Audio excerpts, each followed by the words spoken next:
নমস্কাৰ। এই মুহূৰ্তত আহি গৈছে ৰাজ্যখনৰ কিবা এটা গুৰুত্বপূৰ্ণ খবৰ। এই মুহূৰ্তত দিব লৈছে বিগ ব্ৰেকিং নিউজ। অসমত কংগ্ৰেছ বুলি একো নাই, সকলো মোৰ মানুহ। বি টিম বুলি ক'লে বেয়া শুনে, হাই ককাই বুলিব পাৰি। অসমৰ মুখ্যমন্ত্ৰী হিমন্ত বিশ্ব শৰ্মাই মন্তব্য কৰিছে এনেধৰণৰ। পৰৱৰ্তী খবৰটি হৈছে মহানগৰীত পুনৰ আত্মহত্যাৰ ঘটনা। উলুবাৰীৰ মাজাৰৰ সমীপত সংঘটিত হৈছে এই ঘটনা। উচ্চতৰ মাধ্যমিকত দ্বিতীয় বাৰ্ষিকৰ এগৰাকী ছাত্ৰীৰ ৰহস্যজনকভাৱে আত্মহত্যা। ছাত্ৰীগৰাকীৰ নাম ৰিয়া বৰা।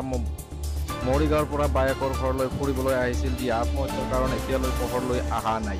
পৰৱৰ্তী খবৰটি হৈছে চাপৰৰ চাহ বাগিচাত। ধুবুৰী জিলাৰ চাপৰৰ চাহ বাগিচাত ভয়ংকৰ পথ দুৰ্ঘটনা। দুখন বাইকৰ মুখামুখি সংঘৰ্ষত দুৰ্ঘটনাত গুৰুতৰভাৱে আহত 3 গৰাকী বাইক আৰোহী। পৰৱৰ্তী খবৰটি হৈছে দখল আৰু বেদখলৰ মাজত পাৰ্থক্য আছে, শীঘ্ৰেই উচ্ছেদ চলোৱা হ'ব জিঞ্জাৰ হোটেলত।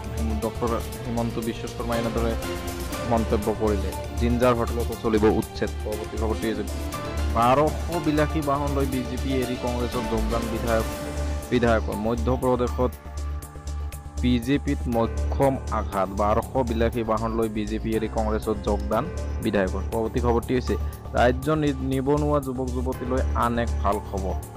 অক্টোবৰৰ প্ৰথম সপ্তাহৰ ভিতৰত ওলাব 22,000 চাকৰিৰ বিজ্ঞাপন। অক্টোবৰৰ প্ৰথম সপ্তাহৰ ভিতৰত 22,000 ওলাব চাকৰিৰ বিজ্ঞাপন।